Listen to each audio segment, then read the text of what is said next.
Oh, Jesus.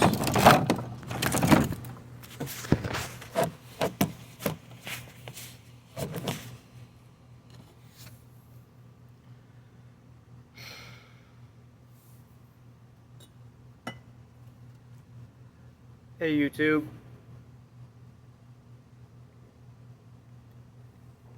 Oh, man.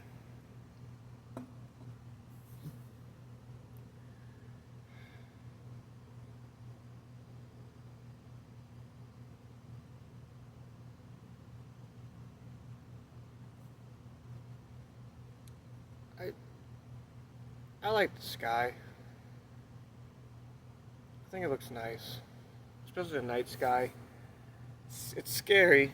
It's scary when you're young, but as you get older, you learn to you appreciate it.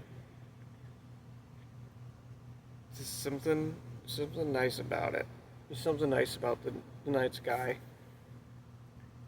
But so I leave for basic training tomorrow. I'm married. I'm married to Kylan. I have a daughter named Conchetta. And this is basically a breakdown video of everything that has happened up to this point. You might have seen some clips that I compiled together from Omi website. It's just like a random talking website where I was just asking random people for like a couple hours last Friday, like, hey, do you want to hear my life story? And if you're truly interested in it, this is gonna be like the full breakdown of it. Well, my name is Frank Veneziano. I am I am one of 7 siblings. Um, Essentially, my parents were never married.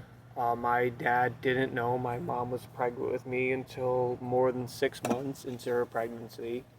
He just got a random phone call one day saying that I'm pregnant. This is your child, and for the most part, it did turn out to be true. And eventually, whatever for whatever reason beyond my knowledge, because I'm a child at this point, things didn't really work out, and I ended up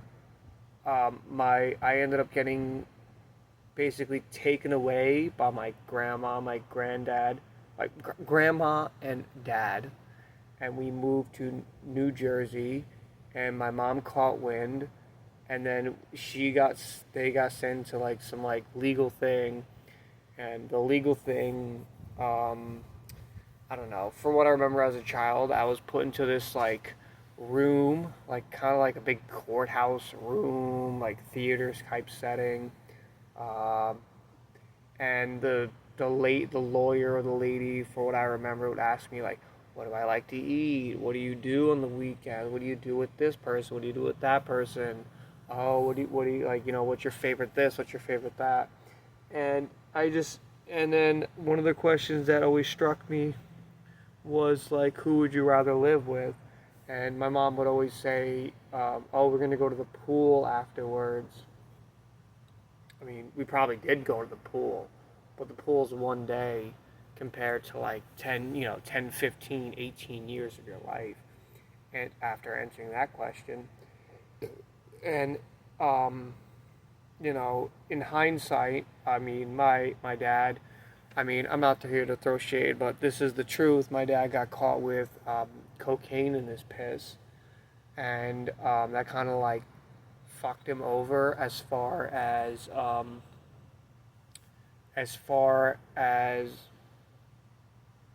fathership or parenthood or just parental being the parental figure. And I had to go back and forth between my mom and dad's house every weekend, and that's kind of rough, especially when you have, brothers and sisters that didn't do that or had other things that happened to them that, extremely unfortunate. We all have a story to tell. I'm just telling you mine, And as far as my brother and sister are concerned, they're not my dad's parents. They're not my dad's children. And it was just like it's a different story for each and one of us, each and one of you, everyone that's listening. We all have something slightly different that makes us unique. And so I kept doing that, the back and forth thing, up until high school, and that's when things kind of got a little rocky for me. Once I got into high school, I kind of fell into like pot, really, like mainly pot, marijuana. I was smoking pot. Never really tried any crazy drugs. I mean, there was like a couple of times where I did, but it wasn't consistent. It was nothing that I like looked into, but I liked pot back then. I'm not here to lie and say I didn't. I did. And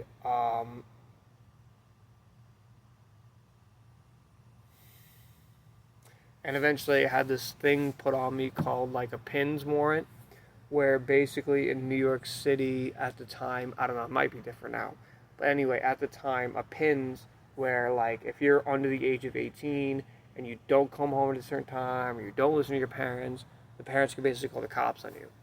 And then there was one night that remember I remember that I came home. I don't even think it was like 11 o'clock by this time. So I came home. I think it was a sophomore. I came home and basically I came home. I just went upstairs, took a shower. I was laying in bed. I was like, I'm gonna go to bed. And the next thing I remember, cops were at my bedroom door and they knocked it. They were like, "We gotta take you away." And I was like, what is going on? And I got dressed, changed a little bit, and then I got handcuffs on, and then I got taken to a place called I was held in, I think, the 122 precinct or the 121. It was the precinct on Staten Island. I was basically handcuffed to like a metal pole in the wall. I was handcuffed to a metal pole in the wall for a few hours, and then they took me to like a children's place, where basically at the children's place, so I was at the children's place. I was in this waiting room for a little bit, and with like there was all types of shit in this fucking waiting room, all types of shit, like things to take care of an adolescent to almost a full-grown adult, and basically I was in like this like waiting cell. I got brought upstairs, and they were saying that you got to take a shower, and I'm thinking like fuck, like I was thinking I was gonna be like some Jewish person, fucking middle of fucking Nazi Germany, like okay, I'm gonna take the shower, I'm gonna die taking the shower. So I went in the shower thinking like this is gonna be the last shower I ever take, and it turned out not being true. And I took a shower. They gave me this like sweatpants, sweatshirt thing. They were like, "All right, you're gonna go sleep here now." And I remember going to this like it was just like a big open room with 1, 2, 3, 4, 5, 6, like 7, 8 beds on both sides of the room, with like 2, 3 people's worth of walking distance between each bed in the middle. And I went to my bed that he pointed to, and I just moved the sheets, and I just see a giant shit stain in the middle of the bed. And I was like, I'm fucked. I was just so disgusted by that, and I was like, fuck, I gotta lay down this fucking shit. And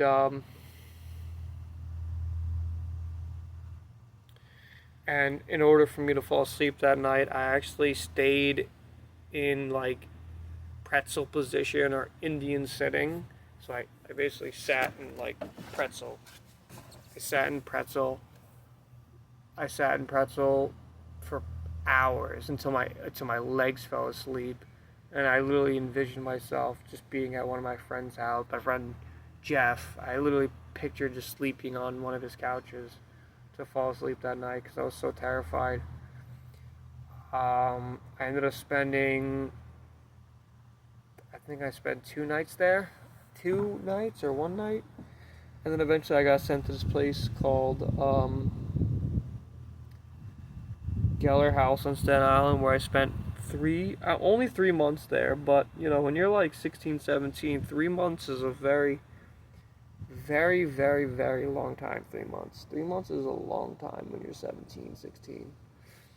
3 months can feel like eternity at that age. And so I spent the next, I spent the next few months there. I made the wrong decisions. I mean, at the same time, I'm still like a teenager, so I don't, I don't know the right decisions, and your best course of action is sending me away. Then I'll never truly know the correct answer without figuring it out myself. So, would I say I made the wrong decisions at that point? Yeah, during Geller House, I probably did.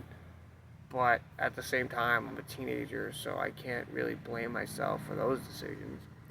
And then during Geller House, I made some wrong decisions, and the court was like, "Oh, you can't come home." And then even my mom was like completely against me coming home the whole time, which was, terrible. At first, I thought it was like something like I did during that time period, but it wasn't. And it was fucking hard, man. It was, looking back, it was fucking hard. It was fucking rough. It was some rough fucking shit, real rough. I'm happy I'm going where I'm going, cause bro, it can't be as rough as that was. It's a lot different. It's a lot different. But anyway, so I stuck that out for a while. I mean, I had there's like a few stories that I vaguely remember. I remember I ran away with this one kid, got caught in CVS, went to my mom's house. They came, picked us up, went to this other person's house. We were chilling for a while. All that shit, but eventually that ended. So eventually the 3 months did come to an end, and I got sent to upstate New York, to Pleasantville, New York, and this is where it really, really changed for me, because at that point, I mean, I think I was still the only white person back then, but there were a couple of Spanish people, but yeah. Anyway, so I go into upstate New York, and I enter this facility, and the first thing I see is literally like a guy with a broken leg. And I'm like, I'm gonna fucking die. And he goes, yeah, they beat me up on the way to school. And I'm like, if they beat him up on the way to school, what the fuck are they gonna do to me? And I remember the first nights I stayed there, I literally wore 2 pairs of jeans, like just like ready to defend myself, thinking like, yo, if anything happens, like I have like 2 pairs of jeans on in order to defend myself. And I'm only like 16, 17, like doing this shit. I mean, listen, other people in this world obviously have a much harder life than me. People are probably doing that shit at fucking 12 years old. It's so bad out there.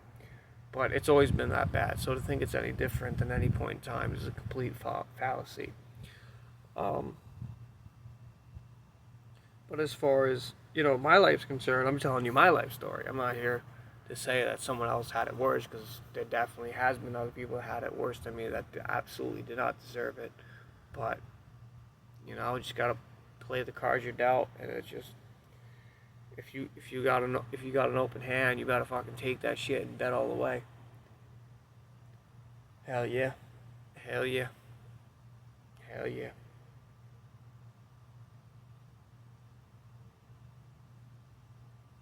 I got a neighbor. I just got basketball in the backyard. I never seen them once play fucking basketball. Anyway,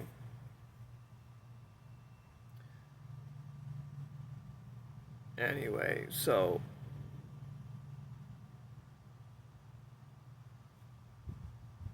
so yeah, my first day I saw the kid, told me about the story about the broken leg, and I was terrified. And then they had, I remember my first day, one of my first days there, I think it was my second day or my first day. Anyway, they sat everybody down in my cottage. And it was just me, whitest boy in that room, everybody else. Hood, black, blood, you name it. They all sat in a circle. And I remember this one kid go, "You smoke weed?" And back then I did. And he was like, I was like, "Yeah," and everybody was laughing. And then on my first day there, this kid Gordon was like, "Yo, I know you." He was like, "I know you're nervous and everything, but you can smoke weed with me, or whatever." And me and him smoked weed. I was like, "Yo, thank you so much." It made such an uplifting for me. Like that kid Gordon, that guy Gordon, which I still have contact with today. He fucking saved my life, man. And that made a huge difference in my time being up there. And I made some more friends along the way. I made some more friends along the way. I made an enemy here, enemy there, but nothing like life scaring at that point. I mean, the scariest point was probably a story I've already told. If the compilation, I'll probably just throw it in there. But and I kept dealing with that. I was up there in the snow. I was up there in the spring, and eventually, like, I got sent to respite because I snuck weed.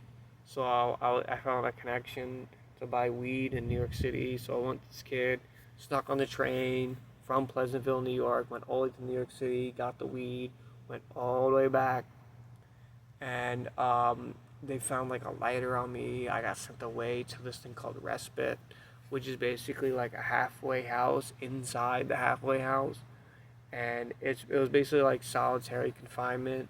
And like at one point I was basically by myself for like 2 3 days, and it was just torture. I mean, it got me to the point where like I could just sit there and do nothing and be okay, and it did not take a lot of time to do that. It really didn't. And um and so I was in respite for a really long time, and eventually I got out of respite. I think I was in respite for like a week or 2 weeks. So I got out of respite, and then I got sent back to my place, and then I was in like house arrest for like a month. And then after that, I was like, I'm done. I'm just gonna wait here till I can go home. So which I did, and then eventually I got sent home. So eventually I did get sent home, and it was kind of like going home was kind of like a wake up call on how bad it really was at home, because when I was getting sent away, I got like care packages like soap, toothpaste, toothbrush, like all this like regular like things to take care of yourself. And I got home to my mom's house, and like I got none of that things. I remember when I went upstairs to my bedroom for the first time in mom's house, and there was just like a random mattress on the floor, and she was like, "You sleep here." There wasn't even a sheet on it, and I was like, "Why did I get treated better at a place I got sent away than I did at home?" And then I remember I was forced to like have a bedroom with my sister for a little bit, and there was a whole clean bedroom right next door to us. And like I'm a 16-year-old kid with a 18-year-old sister. I'm like, obviously we're not supposed to be being roommates at this age. And it just be it like it just like it was just bad. It was just like such like I'm thinking like I just got sent away for almost a year, and this is how I'm getting treated. I feel I should have somewhat more of an open arms feeling, but that never happened. And it really hurts me a lot. That part the most. That hurts me. I mean, I've had some scary moments, really scary moments in my life up until that point. But as far as pain, that really did hurt me the most. That kind of sucked a lot. Like thinking like I'm finally home. You would think at that point like, oh, my mom's happy for me to be home. But I was better off not being home. But eventually, once I turned 18, I was able to, I finished school, and I just left and went to my dad's house because, I mean, realistically, all I was to my mom was like a check, a guaranteed check, money she never saved for me, and I was just being used, and she thought whatever she thought, but it never came true, and it was kind of fucked up. And then I moved in with my dad's, and I lived with my dad's for a little bit, and then my grandma passed away. I went to dental school. I had a bad accident, which will probably just get filled in with the compilation here. And then eventually my dad passed away, and he helped me with a lot. I remember he sent me a new pair of sneakers when I was sent away, a nice pair of sneakers too. Like he sent me these gray blue SB Nikes. They were really nice looking sneakers, and I was so happy to get them. I was so happy to get those sneakers.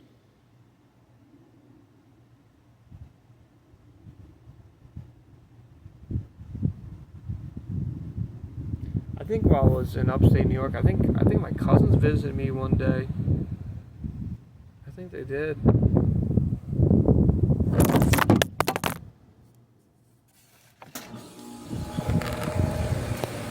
But yeah.